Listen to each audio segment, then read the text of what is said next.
Hello everyone, my name is Jen and welcome to the Book Refuge.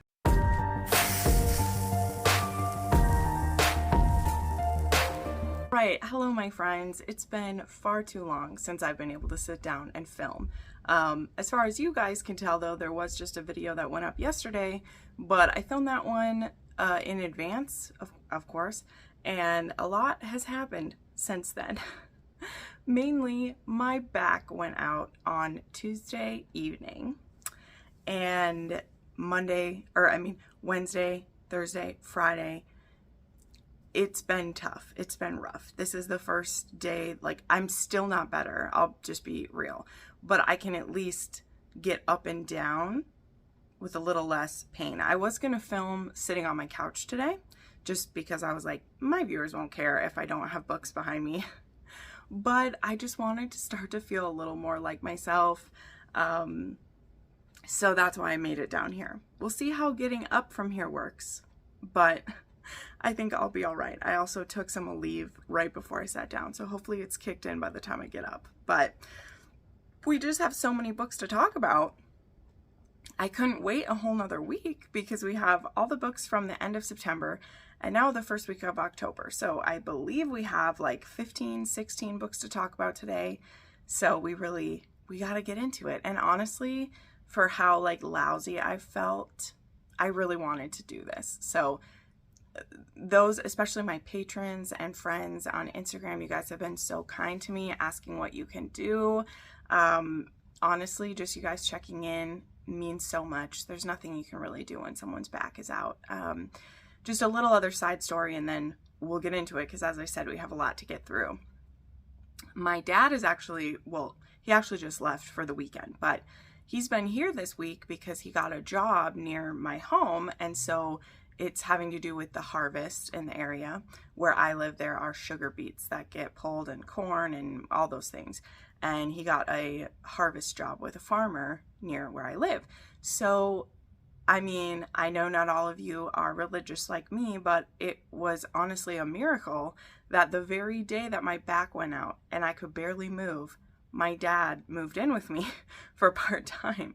And he's helped me with like cooking and the dishes and like getting me the little things, and that has been such a relief, like really, because there's just something, you know, I'm a independent girl, and as much as we're proud about that, when you're in trouble, being single and living alone isn't the independent flex that it is all the other times. And I have wonderful friends in the area. I do have people who would have stepped up to help me at any moment, but having my dad already like being here it meant everything. So we're gonna get through these, and we do have, before we get in, I do have two new patrons to welcome, actually, because someone else just joined this morning just as I was about to do this. And sorry, I wasn't prepared for that. I'm moving a little slow, everybody. Hopefully you won't mind too much. But we had a new proud producer join, and her name is Lata, I think is how I say that. Lata, thank you so much.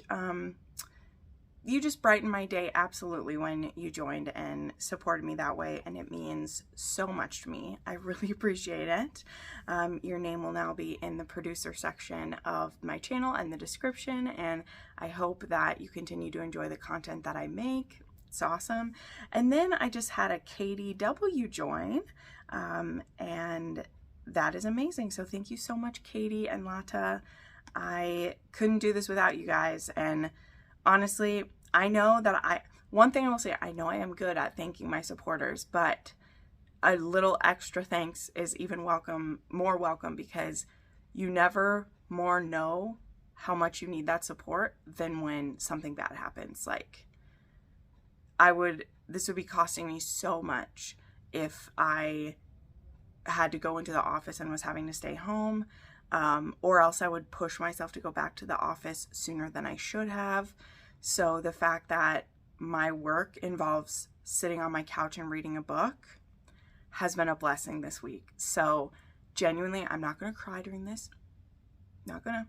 But I genuinely cannot express how thankful I am to every one of you who's watching this, who hopefully is liking this, who shares it with a friend and is like, oh, check out these crazy wrecks that Jenn is talking about. You all make this possible, and I'm just really thankful for you. So let's get into the fun stuff. Let's get into the books. So just as a heads up too, I am sitting back against this shelf. I have a hot pad on my back, so I might not be as exuberant as normal, but I still read some amazing books to talk about, so I'll try to get my facial expressions in on it, because I need to. Honestly, if I like jerk my hands too quickly, that could make a spasm, and we don't want that. So I may seem a little more subdued, but I still read some really great books. So, all right. The first book I want to talk about was a highly anticipated read, and that was The Wraith King by Juliet Cross. Okay, now I already talked about this one, I think, in the monthly wrap-up, because it did end up being one of my favorites, which is awesome. I don't have my physical copy yet, but hopefully it gets here soon. I know that Juliet was kind enough to be sending me a copy, so I didn't pre-order one. And gosh darn, do I want this book on my shelves. In my opinion, it's the prettiest cover that she's had, one of the prettiest covers of the year. It's just so beautiful. But this was a wonderful fantasy romance, and I've already seen a lot of people loving it. And it is a fae romance. It is also like, it's a marriage of, well, it's kind of a forced marriage. I was going to say marriage of convenience, but it's more of like a forced marriage. Our King Gaul, who is king of the like dark fae, he forces Princess Una of the light fae to marry him, because honestly there's a prophecy where he has heard that a woman like Una, who has some specific things about her, which I won't spoil, will be the one who helps save his race of people. So he gets some leverage over her and forces her to marry him. Now, there also had been some interactions between them in the past, actually, when Una had been captured by his father, who's an absolute cretin. His father is horrible. And she actually had her wings cut off. It was awful.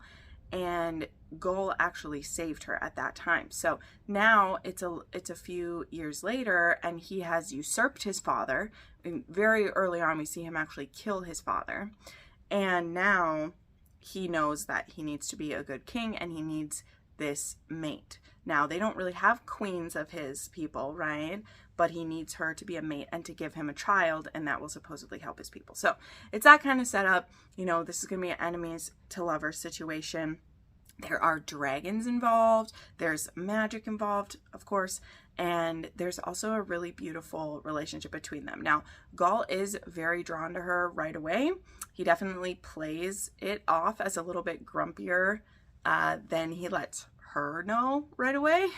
He's definitely more into her than she is into him in the beginning.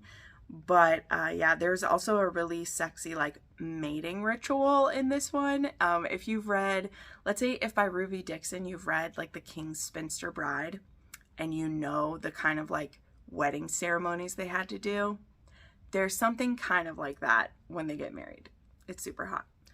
So yeah, there's also like the enemy in here. There involved some like zombie type fae that were freaky AF. Like, oh my God, it was so freaky. So if you read The Lovely Dark, the novella in that one actually takes place after this, so you do get to see some mentions of the hero from that book as well. So yeah, I really want to reread that, because I also want to read the Zoe Draven story in there, because her new series that's coming out, which she did just announce the cover, and I think it's coming in November, it'll be here soon, will be a spin-off of the Horde Kings. So definitely want to check that out. But anyway, moving along, I gave this 5 stars, and it was a 2.5 on the spice scale. And as I always say with Juliet's books, I am a tiny bit biased. Juliet is a friend, but I would be honest if there were big problems I saw with this book. It's the type of fantasy that I just gobble up, okay? It was easy to fall into, easy to love, and again, just such a beautiful, beautiful book. So, yeah, this really fit along the lines of the, you know, like Embers in the Snow type of story, right? Where it's not the most perfect fantasy world ever, but it's just easy to get into. So moving right along, Oh, today I really have to be good about not talking too long, because it isn't the fact that you guys can't handle it, it's that I need to not overdo it. So we will push through some of these that I didn't like as much. So I had an ALC, an advanced listening copy of About That One Night by Kendall Hall. This was actually my first book by Kendall Hall. And this was narrated by Christian Fox and Vanessa Edwin. This was actually book 3 in Happily Ever Mishap. And this book was just okay. This is about Max and Zoe, and they're actually like kind of enemies to lovers, or like rivals to lovers.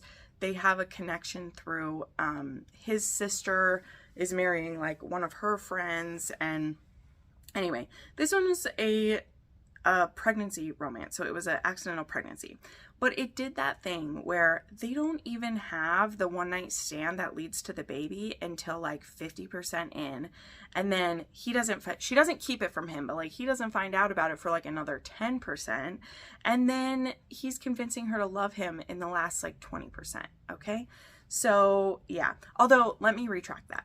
They don't just have a one night stand at the 50%. They actually have been fooling around before then, but they've never actually had sex. They're just kind of secretly meeting up because they're the last two like single friends, right? And they have this great chemistry, and so they're fooling around with each other. Then they have a one night stand where they're like, this has to be it. We're feeling too many feels, so we're gonna have this fling and then it's gonna be done, even though they've already built up all these feelings for each other, blah blah blah. So I don't know, personally don't think it was paced that well. You guys know I whine about it all the time. I don't love when it's an accidental pregnancy and it's sold as that, right? Like, you look at this cover, her baby bump is on the cover, and like, she isn't even pregnant until 60% into the book. So for me, that's just a pacing issue that I'm very picky about accidental pregnancy, because I love it actually, right? I love accidental pregnancy. I don't like secret baby, but I love surprise babies. And when you waste my time with it, I get a little irritated. Jen gets a little irritated when you do that. So I gave that one 3.5 stars. And it was mostly because it was an arc, you know, because I gave it 3.5, or an ALC, and I rounded it up, but not that great. What was kind of great is one of the like representations in here is our heroine has dietary restrictions. Now, I don't think that it was exactly said, but she's not necessarily like allergic to things maybe, but maybe she was, I don't know, but she has very strict dietary restrictions. And what I loved in this book is I don't have dietary restrictions. Maybe I should. But I do have friends who do, and it's no joke, man. Like, it gets in the way of your life. There's often not enough options for you to choose from for what to eat, and it just can make going out with your friends a real drag. And that was actually addressed in here. And one of the ways the hero does earn some brownie points for me is that he plans ahead places that offer good options for her. And come on, that's a pretty cute thing. So he probably got that extra 0.5 star just for being that considerate. Okay, next was my Patreon exclusive read, which was Heart in the Highlands by Heidi Kimball. So I won't be talking about that. There is an exclusive review that's available right now for my patrons. This book was we did historical last month, which was great. They could recommend any historical, and no surprise there. Big sis, Crystal, she actually suggested the Heidi Kimball, and it won, and it was, I'll just say it was beautiful. It was beautiful. But my full review is available there, so I won't talk more about it. Though this was a closed door historical Highland romance, I had feelings, that's for sure. Okay, next up was another anticipated read. I'm going to say that a lot of times, right? Which was The Finest Print by Erin Langston. This one I also talked about in my monthly wrap-up, so I won't talk too much about it here, but this one is kind of the like follow-up to Forever Your Rogue. She hasn't really said that they're in a series at all, but this one does take place quite a few years later, and it is about Cora and Nate's niece. Okay, so this is Cora's brother's daughter, and if you read Some Winter's Evening, that's actually about Belle's parents, which is Gavin and I keep forgetting her name. I don't remember her name, but Belle is the heroine here, and Ethan will be our hero. And Belle is actually a writer, and in the beginning she's actually breaking up with her intended because he's not very supportive of her wanting to write, and he also is just kind of showing himself to be a bit of a misogynist pig, and we don't need that. And she is from a more well-to-do family. Her father, Gavin, is now a judge. He was a barrister before, now he is a judge, and she just doesn't have to force herself into marriage at all. So why would she, right? Why would she do that? So yeah, but I felt for her so much with that. But then we have Ethan, who he comes to the UK because he has discovered that he inherited a print shop from an uncle that he didn't know very well. He happens to be in the printing business himself, but he was in the United States. So he's an American, he's coming here, and he discovers that this print shop that he's been gifted is actually in debt, and he owes a good amount of money to like a loan shark type.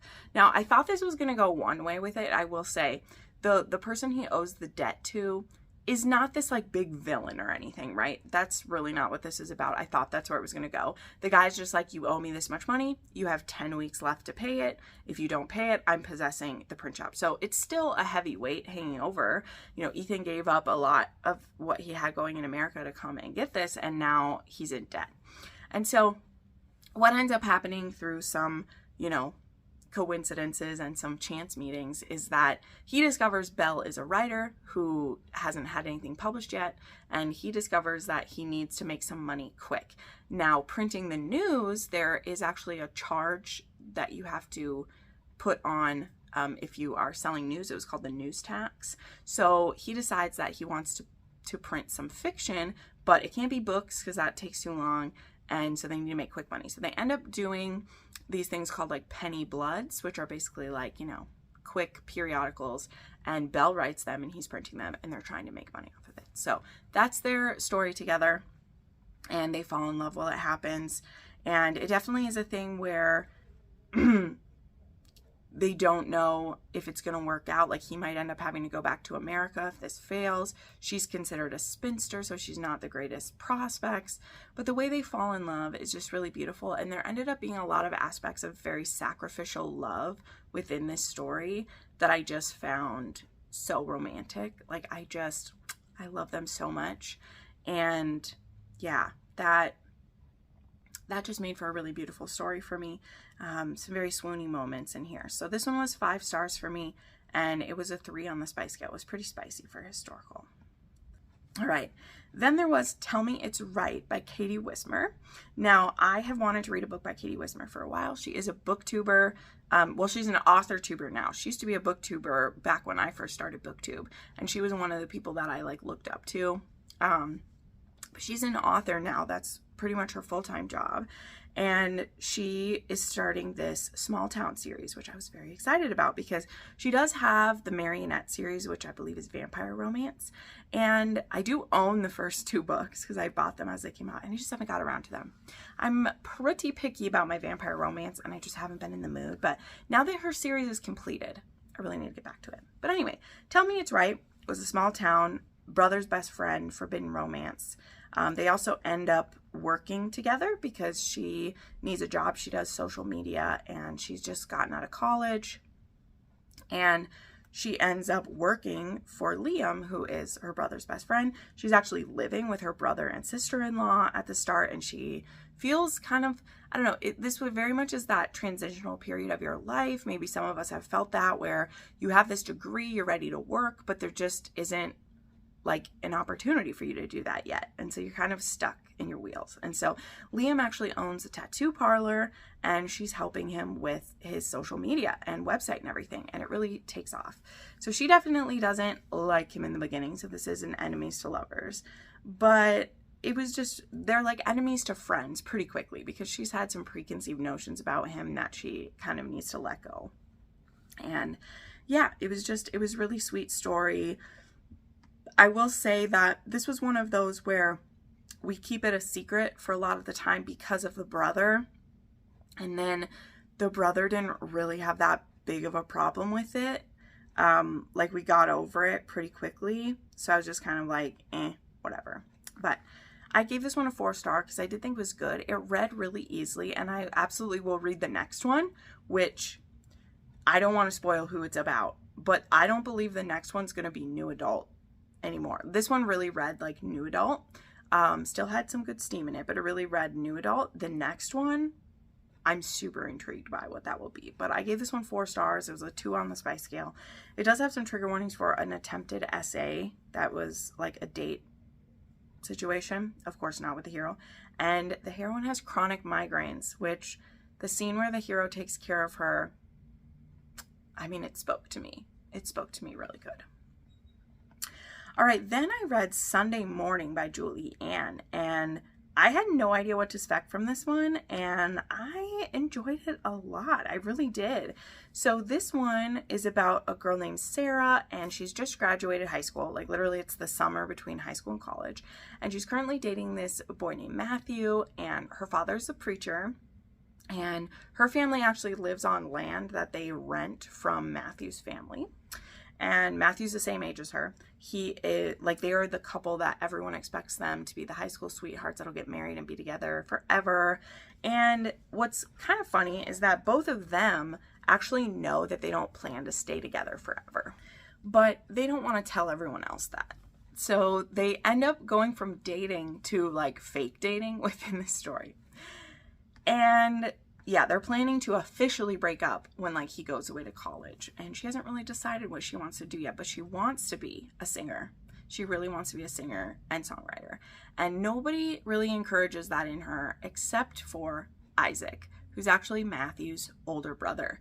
And he has actually just returned from a tour of duty. He did 6 years in the military. He's 6 years older than Matthew and her, so this does become a forbidden age gap where she's 18 and he's 24. And he's the only one who really sees her.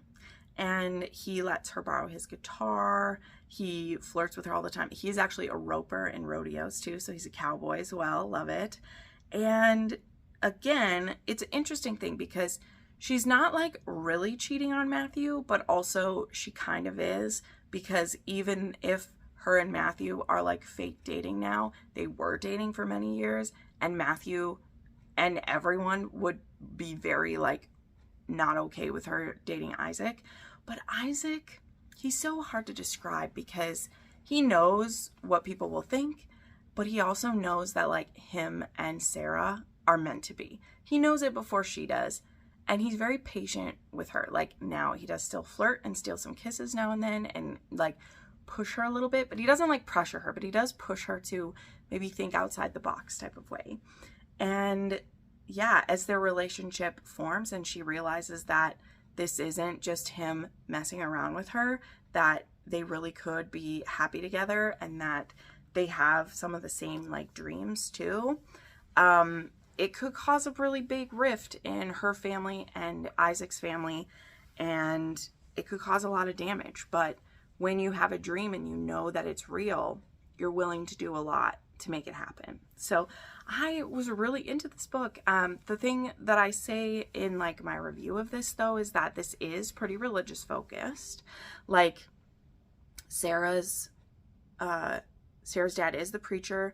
God is brought up a good amount. I know that's not going to be for everyone. Me personally, as I said, I feel like it's not handled in neither a bashing of religion way, nor is it the only focus of the story. Now, some people might disagree, whatever, but being a Christian myself, I didn't feel that my religion was being bashed, and I didn't feel like it was the whole point.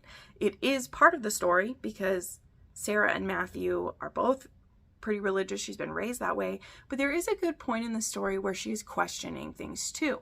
And in fact, when her father, the preacher, is trying to wag a finger at her, Sarah actually says, she's like, the God that like you've taught me to love, he wouldn't treat me the way that you are. And so I think you're the one who needs to, go back to the book type of thing. And that was a really powerful moment. Now it's kind of supposed to, because it's supposed to be the daughter being like, oh, look at, I've learned more than what you say. But this is also a dad who is feeling out of control, and he was also not like villainized. So again, making this like, yes, does he overstep sometimes and say some of the wrong things? Yes. But by the end of the story and like the epilogue and everything, you know, we've seen 18-year-olds think they know what's best for them more than they do plenty of times, right? So I don't necessarily completely blame the dad, and it appears in the story that they get on well by the end. So this is also sold a bit like a Footloose thing. It does take place in 1985. Don't completely know why it needed to take place in the 1980s. Maybe just to have there be no technology. I don't know.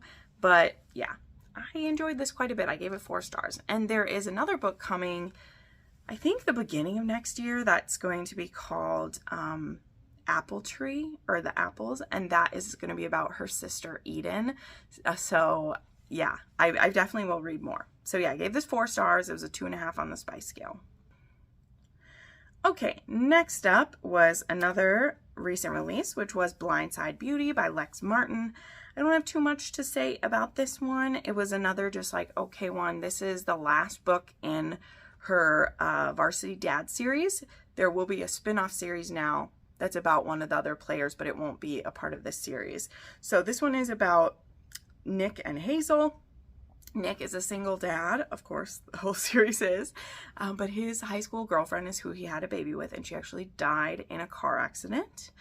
And so he is in need of a nanny. And Hazel, who, if you've read any of the previous books, she was actually dating a quarterback at the college. She was actually engaged to him. And we found out that he was just cheating on her mercilessly because he actually got the heroine in the last one, Heartbreak Handoff, got her pregnant. Okay. Now, she actually becomes friends with this girl because it's neither of their faults that Nick is a complete asshole. But she really needs a job, and she is going to get hired by Nick, and then she kind of makes a mistake.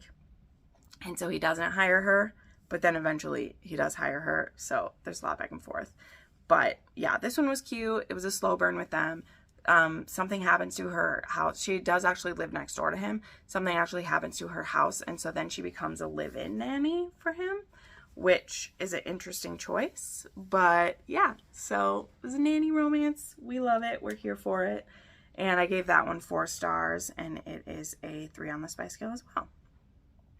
Next up was When You Give a Lawyer a Kiss by Ann Einerson.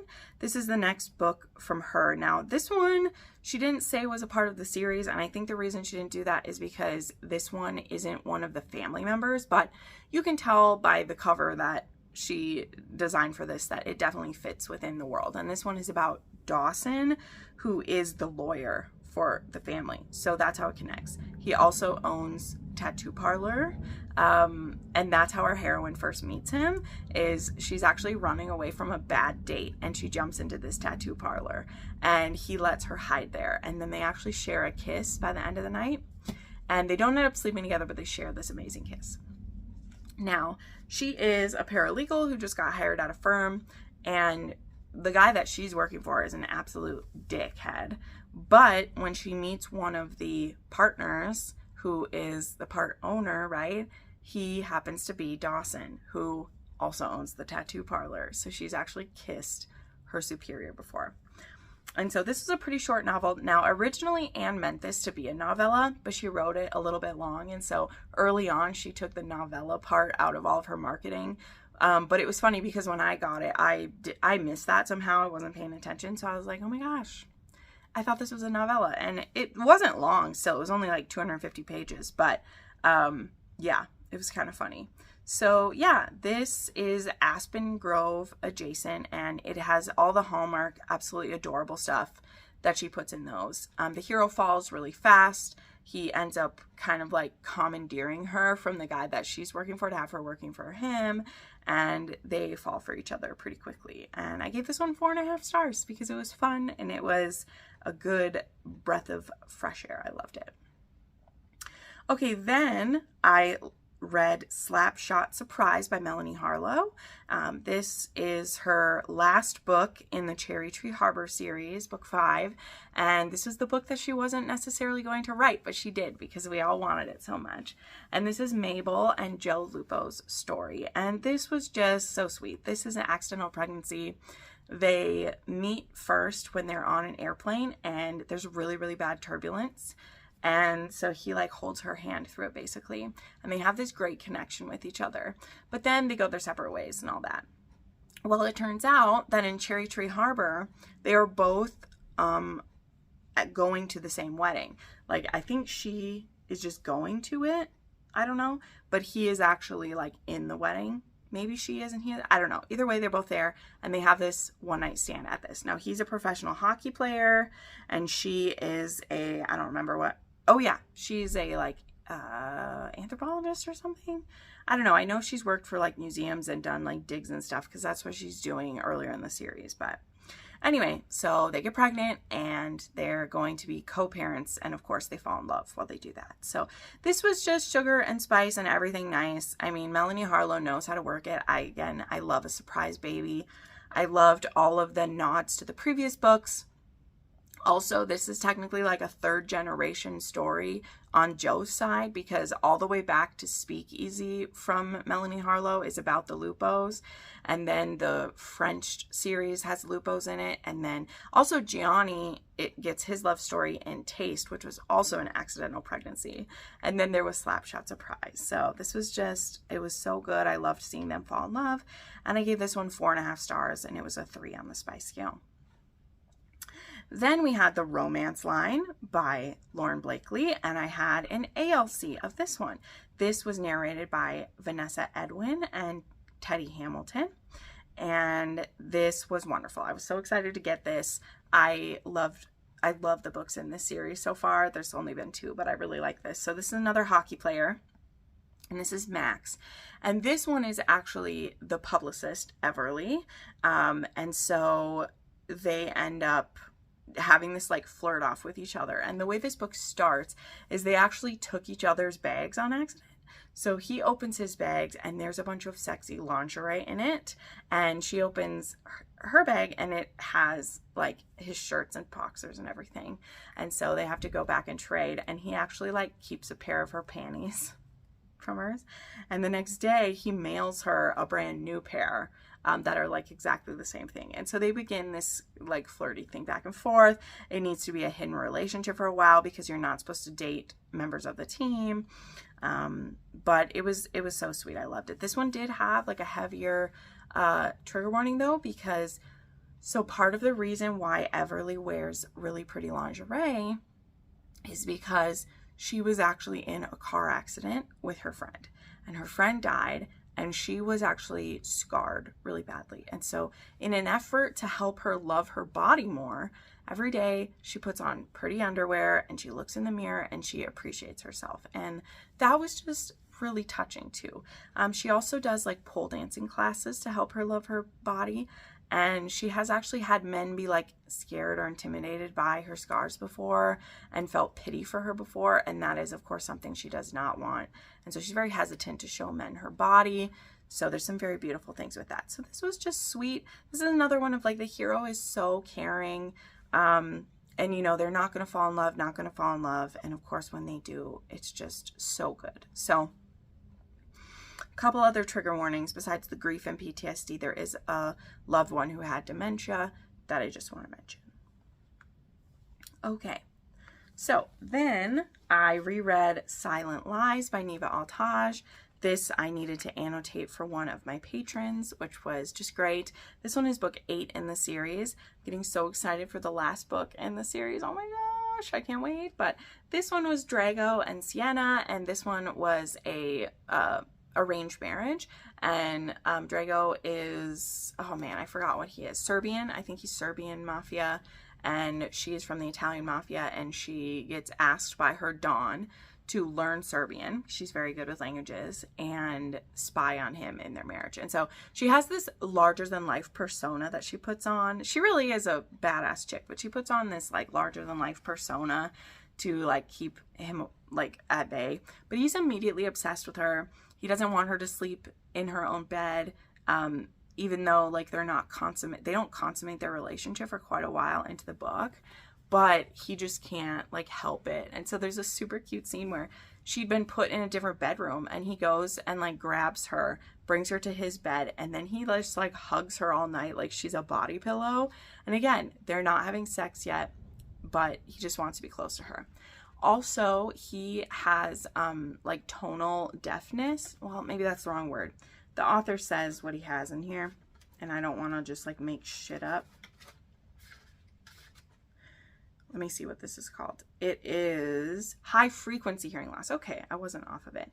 So it's hard to hear certain consonants, and speech can sound muffled, and so he can't really like be on the phone or like watch TV and stuff, but he can read lips pretty well, and he can hear certain tones. So like there's a super hot part in this where when she says his name, he can hear it in her voice because she says it in like this lower, sexier thing when she says his name. And so sorry, messing up my throat. There's a scene where they're having sex and she says his name and he's like, keep saying it. And it's so hot because he can actually hear her when she says that. Because otherwise, most of the time, her voice is actually like too high really for him to hear it. So yeah, and he doesn't tell her right away that he's deaf. He doesn't tell her for a long time. She actually kind of figures it out because he doesn't want her to know any of his weaknesses, right? So loved revisiting that one. It's a 5-star read from me. It is a 3.5 on the spice scale, and it is wonderful. I just love that whole series. It's great. All right. Then the last book that I read in September was Loud Unspoken Memories by Samantha Christie. Now, this was one I actually made time for, right? So I didn't have an arc of this one. It was just because I wanted to read it. It was on my TBR as the follow-up to Quiet, Beautiful Things. And I was just really excited for this one because this was about one of the brothers who he'd lost his wife and child. His child was only like 2 months old. So sad. And so in grief and heartbreak, he moves to the middle of nowhere. And so he does his work for the family from a cabin in the middle of nowhere. But he stayed away from his family. And in the beginning of this book, it starts off with he's going for a walk. It's snowing. And so he's going for a walk to get some exercise. And Marty actually has a car accident on the road. And he rescues her from her car. And at first he like freaks out because she has a car seat in the back seat. And so he's like, what happened to your kid? And he literally like has a PTSD reaction to seeing like she's injured. There's a car seat in the back. And she's like, he's not with me. But he like throws up from the terror of like, he, you know, couldn't have seen like a dead kid. Like that would have just been, I mean, it would be that way for a lot of us, but for him, it would have been way too much. And so she like doesn't trust him to begin with. And he's like, lady, there's no one else coming for you. You're going to die here if you don't come with me. And so he helps her back to his cabin. And then, you know, she's like, call me a tow truck, all these things. And he's like, lady, I am the last thing on people's minds. We'll call for help, but like, they're not going to come here first. And it's true, there's a huge snowstorm. And so basically all this, they get stuck in this cabin together for 10 days. They end up sleeping together while they're there. They have all these feelings. By the time she's able to leave, you know, he can't stop thinking about her. And she shares a lot of secrets about herself. So the reason why, I should say this, the reason why she had an empty car seat and no kid with her yet is that she's actually divorced. It was an amicable divorce though. She has a 3 or 4 year old son, I can't remember, and her son's dad just died. So, and this was really hard. Of course it's hard, not only because it was her ex-husband, but they've been friends their whole life, and he was married to someone new, and her son was actually staying with the stepmom and his dad when the dad died. They think, I can't remember, he had like an aneurysm in his sleep or something. And so she's going to pick up her kid from the stepmom, who again, wonderful woman, but this isn't her child. So now our heroine is going to be a full-time single mom, where before she shared the duty with her ex-husband and they were co-parenting and all these things. And her son doesn't even know yet that his dad is dead. He doesn't know where his dad is. And she is stuck in this cabin. So there's a lot of things going on. And when I initially finished this book, I had it rated a little higher, I will admit. I had it rated at a 4.5 when I finished it, because I did cry a bunch. Like, this was very emotional. It absolutely was. But after talking with Jessin about it, who we were both anticipating this book, she pointed out some things to me that I just can't overlook. And so I did actually pull back to like a 4, but it's more of a 3.5 because there was just tonally, this didn't make sense. And also the amount of trauma dumping that happened, right? So this whole story is really people pushing Dallas's name, to be over his trauma. Like his family's always pushing him to, she's pushing him to, she actually ends up sharing about other trauma that she's had and just proving like, see, you can get over it. Like there was just so much of like pushing him to get over it. And Jessin pointed out that in a story like this, you want to see the hero want to get past it himself, not be drugged by his hair across the line of like healing. And she was absolutely right. When she pointed that out, I was like, you know what? That's what I was feeling. And then when they decide to be together at the end, it's very abrupt. Like they really haven't seen each other that much. There was 10 days in this cabin, and then they live in different places. They're barely seeing each other there. And also his family, they talk to this woman on the phone. There's a thing where she talks on the phone, and his family is immediately like, I'm so glad he has you. He needs someone to pull him out of his shell.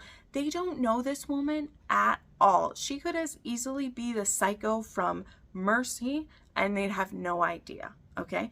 Because, oh, my brother seems so different. After one phone call with her brother, the heroine is like, you must be good for my brother. And once Jessin pointed that out too, I was like, oh my God, it's so true, because she ends up, you know, being around his family for some other reasons, and they are immediately like, you're the one who will change our brother.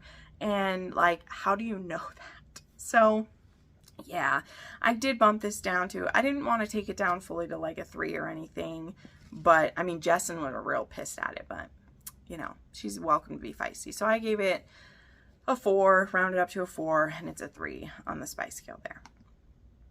Okay, now we move into the few books I got through in October. Now, I didn't get through too much this week, even though, again, I was stuck on the couch. I was so behind with my Patreon stuff, and I had to finish all of my annotating and all of that stuff because I was behind. But I still got through a lot. So I did squeak out This Thing Between Us by Lady Hilder. Okay, this was a book.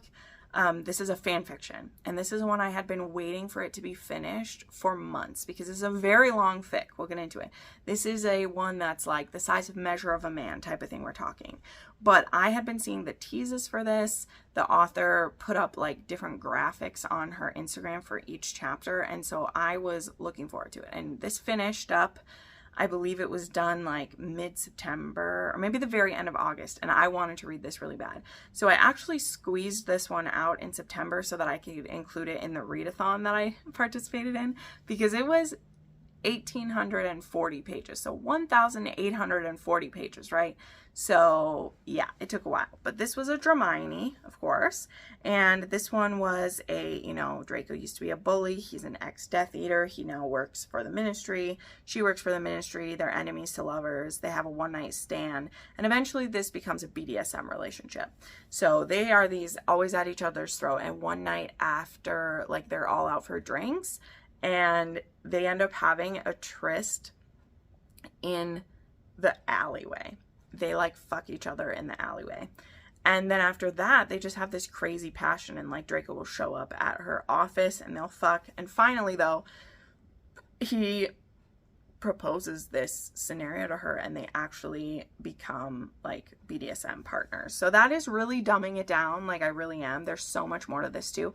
There is also a like secret resurgence of Death Eaters happening, and Draco is actually secretly infiltrating them on behalf of Kingsley, the minister, and like Hermione's not allowed to know about this.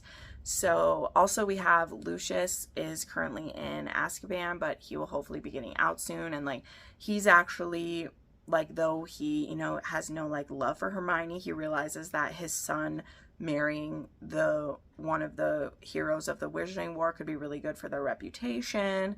So his family is actually pushing him to marry Hermione. Like, it's just a weird mix of things. I'll tell you that for sure. But I loved this so much. It took me ages to read it, as I said, but I gave this 5 stars. It's a 5 on the spice scale. I can't even tell you all the kinks that are in this one, okay? It has so many, right? It has primal play, it has toys, CNC, anal, degradation, praise, wonderful aftercare. Huh, some of the best. Just mwah, love it so much.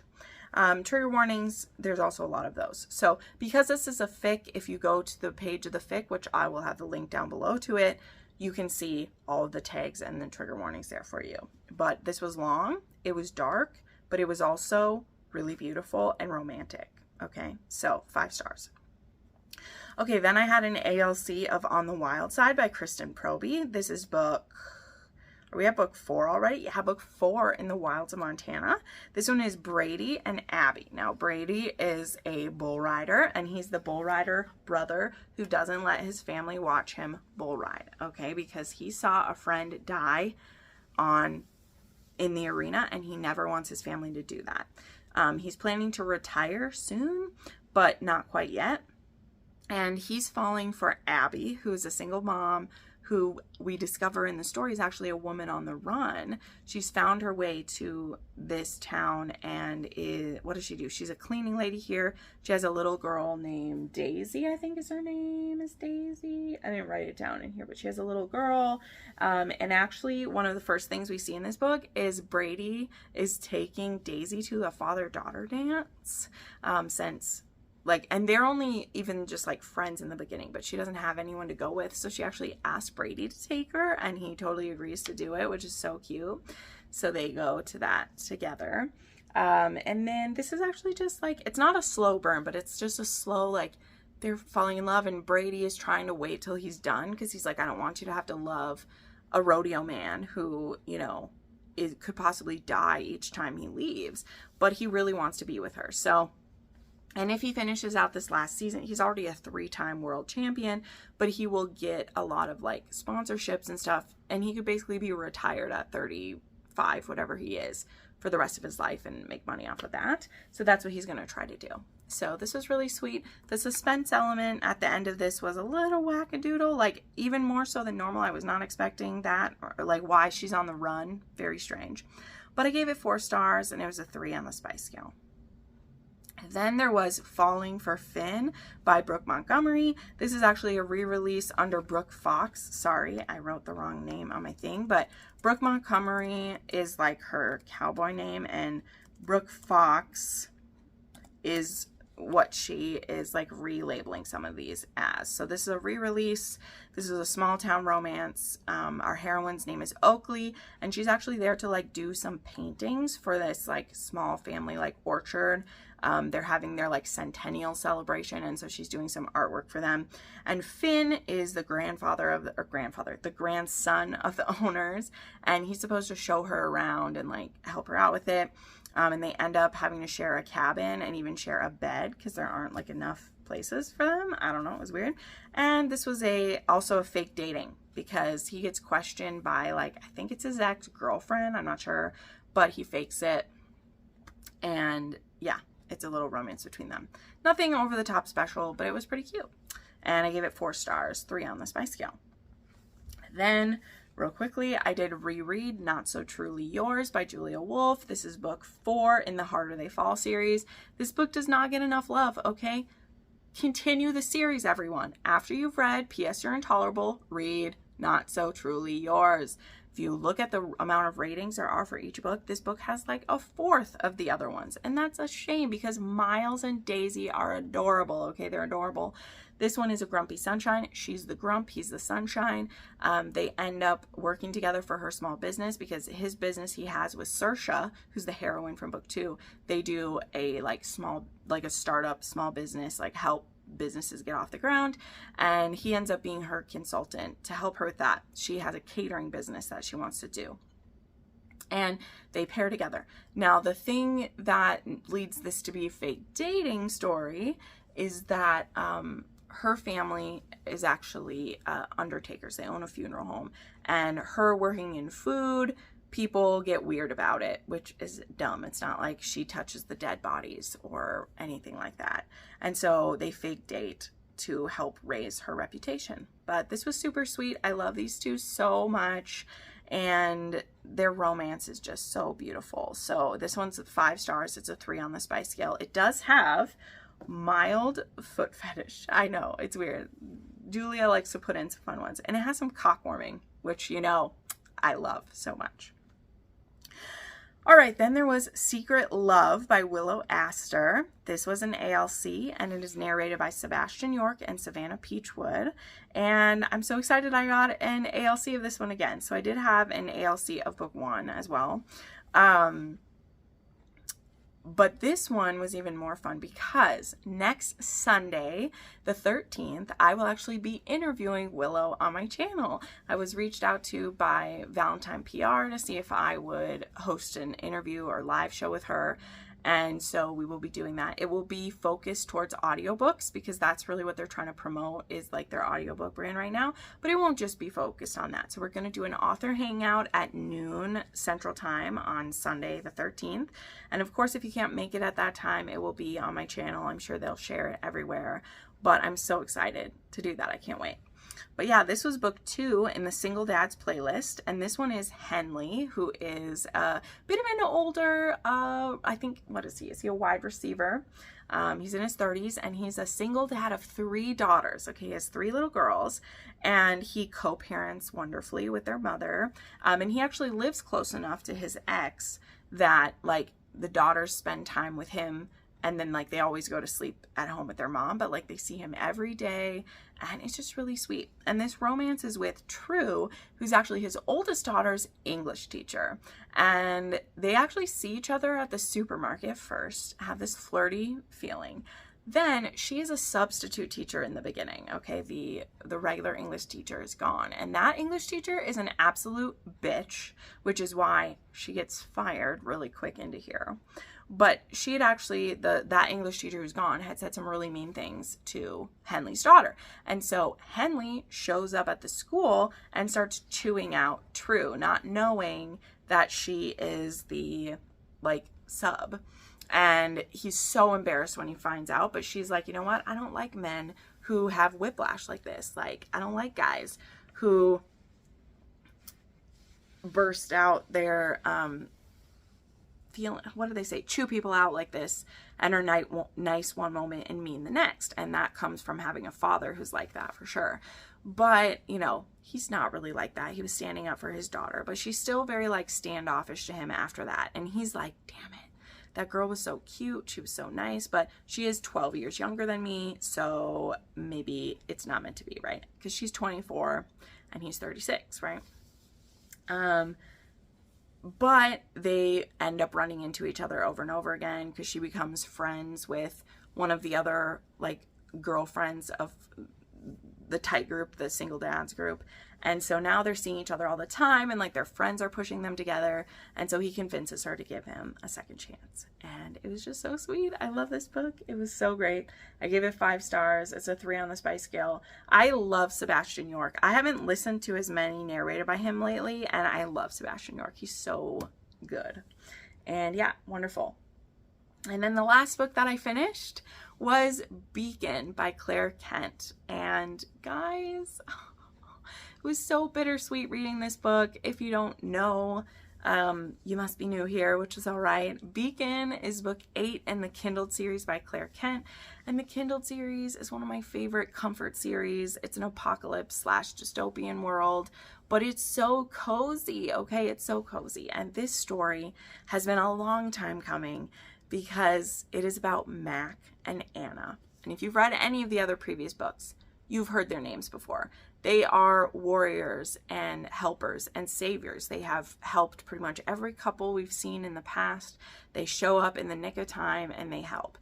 And at the end of the last book we read, Homestead, Mac isn't doing so great emotionally.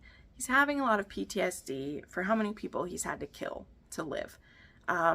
Again, he's been a warrior and a savior, but that takes its toll on someone. And so it's been very hard on him. And he's just exhausted. So he was actually given a place to stay by a different member of a different group who she'd abandoned her home to move in with her husband. And he's actually staying there at the beginning. And when people haven't seen him in a while, Anna goes to find him. And he's very standoffish and resistant to her when she shows up there, and very much is pushing him away. And she's just like, he's pushing her away, and he's just like, I can't do it anymore. And so we unravel a bit of their story, which again, you'll know parts of it from other books, but they've basically been on and off fuck buddies with each other for a long time. And there was a time when he wanted more and she didn't feel she could give it, and now she wants to be with him and he doesn't feel like he can be with anyone. So it's just a lot of complex feelings and a lot of pain, and we're trying to work through that with him. So it's a really beautiful story, and it was over too soon. And of course I gave it 5 stars, and it's a 3 on the spice scale. And yeah, there's violence, injury, and threat of SA that happens, so look out for yourself. But I highly recommend the Kindle series so much, and it's just so good. But anyway, thank you all for making it through this with me. I'm sorry for the bit of shifting and like cuts because I have to breathe through this. But now I've got this film, so I'll feel better about it. Hopefully when it's time to film my next video for next week, I'll feel even better. But I appreciate you guys so much. And again, just know, whether you're a patron, a channel member, or you just watch these consistently, you help me do this. You make my life possible. Like, you really, really do. You absolutely do. So thank you to everyone. Give me a maple leaf down below if you think of it. And if you want to support me in any way, I do have links to my Ko-fi, my Patreon. If you want to send me a book that you think I should read, or one of mine as a gift, I have links to that down below. And that's going to be all for today. Take care of yourselves and appreciate your body. I'm not here to preach, but every day that you can roll out of bed and go to the bathroom on your own and make a cup of coffee on your own, praise the Lord, or be thankful to whoever you're thankful for, because it's a bitch when you can't do those things. Bye, friends. See you next time.